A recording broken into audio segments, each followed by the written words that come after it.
Today I'm going to talk to you about paying tension. And you know, for somebody that's not really familiar with the lingo or with trapping, you may not understand what that means. What does that mean, paying tension? All paying tension refers to is how easy or hard is it for your pan to move up and down. And basically what you're really looking at is for it to fire. When an animal steps on it, how much pressure has to be exerted on the pan for it to be depressed and the trap to fire. That's all that is. And different people have different ideas or thoughts on it, and it really depends on what animal you're targeting. But mostly when people talk about paying tension, they're talking about predator trapping. A lot of times they're talking about catching coyotes. And some of that depends on whether you want to exclude everything but coyotes or you want to try to catch everything that comes by. So you can see here, it takes a pretty good bit of effort here. I'm really pushing down hard on that for that pan to actually fall, and that's not what I want. I want that pan to be a little more free falling than this. So the way you adjust it is there's a couple of ears that come up here, and your pan sits between those ears. Let's see if I can. And then there's a nut and a bolt that go through, and that's what holds it all together. So the way you adjust it is by tightening or loosening that nut.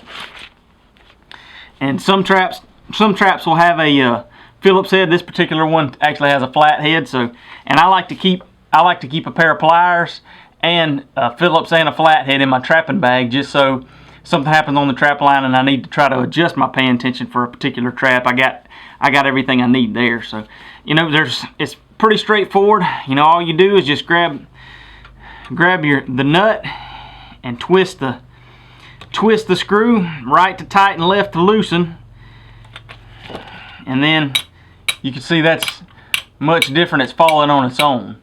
Now, depending on what your targeting is, that may be too loose. You know, you've got to be able to bed your trap to sift dirt on top of your trap without the trap firing. So that may be difficult with it like this. Also, you know, this is a coon trap. It's a Victor 1.5, but you know, if I were to set this in water, like a pocket set for coons or something like that, you know, when I'm trying to set it, that water, if there's very much current, that water may cause this to fire. So I'm going to want to tighten it up a little bit more.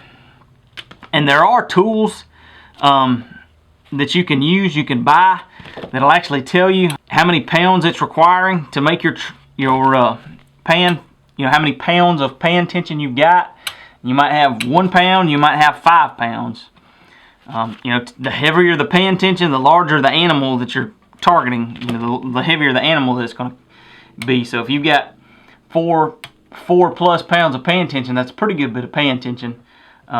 If you're targeting solely coyotes, then you may want that much pan tension. You know, if a gray fox comes through and you don't want to catch that gray fox, then you want a little bit heavier poundage so that gray fox can step on the trap and not fire it. But the first coyote that comes by does fire it. So once you adjust it some, wiggle your pan to see, and that's really about how I like mine. Is it, you know, it'll stay up on its own, but as soon as you put the slightest pressure on it, it falls. So I like to catch what comes by. If a coyote comes by, or if a gray fox, a light-footed gray fox comes by, I want to catch him too. So that's really where I like mine to be at. So that's, like I said, that's the gist of pan tension. If you wanted to get really in depth with it, you could get one of the tools that'll tell you how many pounds is required to press your pan down, and you can get really technical about it. But the best way to do it is kind of just get a feel for it, and then get out there and set your traps and get to catching some animals and see what your results are looking like.